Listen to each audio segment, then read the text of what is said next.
Nakakimo ako, nakakimo. So, sumakit siya bigla. Sobra sakit. Worst pain of my life, 10 out of 10. Iiyak ka. Lahat na ng buong gabi walang tulog.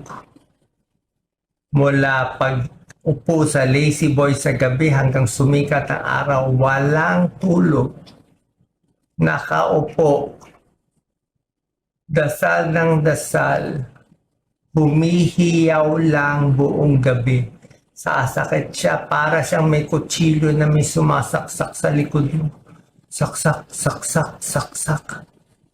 Ito. So, 3 days, sobrang pain. Sabi ni Doc Lisa, no choice. Dali sa hospital. Dating doon, shortcut ko na lang. May mga test. Nakita na yung kalaban. Nalaman na yung kalaban. Ang pangalan, sarcoma. Very rare. Marami tayong sarcoma sa atin. Pero yung ganitong sarcoma nagtatago na very aggressive, very big. Nainipit na ang liver, naipit pa yung puso ko.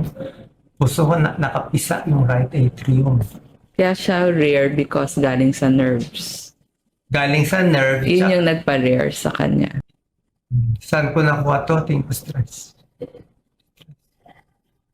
Kaya kayo, huwag kayong magbabasa ng comments sa Facebook. Na-stress ako sa mga comments. Na-stress ako sa mga bashers. Kahit konti na na-stress ako.